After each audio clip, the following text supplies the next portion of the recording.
Assalamualaikum warahmatullahi wabarakatuh. Bismillahirrahmanirrahim. Alhamdulillah wassalatu wassalamu ala sayyidina Muhammad wa ala alihi washabihi ajmain. Rabbi shrah li sadri wa yassir li amri wa hlul 'uqdatam min lisani yafqahu qawli. Subhanaka la ilma lana illa ma 'allamtana innaka antal alimul hakim. Pertama-tama kali, marilah kita bersyukur kehadrat Allah Subhanahu Wa Taala kerana dengan limpah kurnianya kita masih lagi hidup dalam lingkungan iman Islam dan ihsan. Dan sama-sama kita sentiasa bertaubat pada Allah Taala akan segala dosa yang telah kita lakukan, sama ada kita sedar ataupun tidak. Dan sama-sama kita sentiasa bermohon kepadanya supaya ia menetapkan kita di atas jalan yang lurus. Pada kali ini saya ingin menjelaskan secara ringkas dengan bahasa yang mudah dalam masa yang singkat tentang satu perbezaan di antara orang-orang yang mengaku salafi dengan orang-orang yang berpegang kepada pendapat Imam Abu Hasan Asy'ari dan Abu Mansur Al-Maturidi, yang ini Asy'ariyah dan Maturidiyah. Di mana orang yang mengaku salafi mengatakan Allah Ta'ala itu berjisim, seperti bertangan, bermata dan sebagainya. Tetapi tidak sama dengan jisim ataupun tangan, mata dan lain-lain makhluk.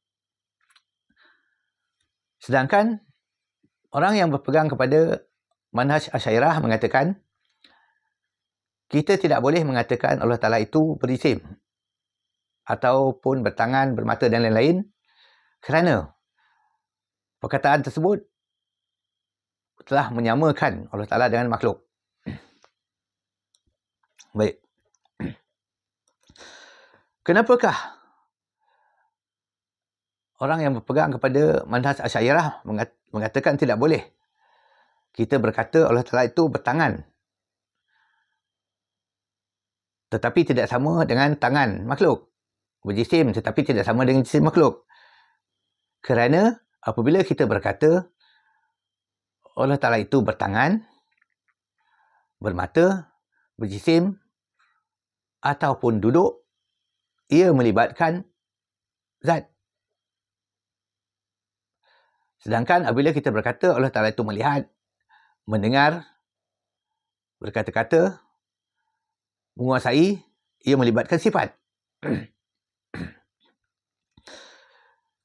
Kerana telah sabit daripada hadis Nabi yang berkata, tafakkaru fi khalqillah wala tafakkaru fillah.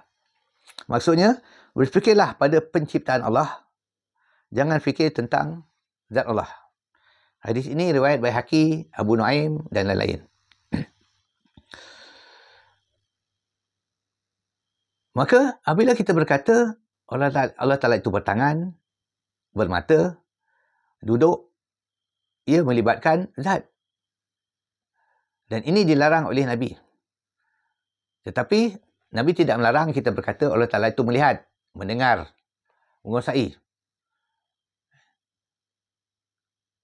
Kerana ia melibatkan sifat Allah dan juga penciptaan Allah. Maka naklah difaham akan hakikat ini supaya kita tidak tersilap. Ya. Yang lebih selamat, kita berkata Allah Ta'ala itu mendengar, melihat, berkata-kata tanpa alat, tanpa biji mata, tanpa suara. Ya. Allah Ta'ala itu menguasai, ya, tanpa alat, tanpa memerlukan pertolongan dan sebagainya.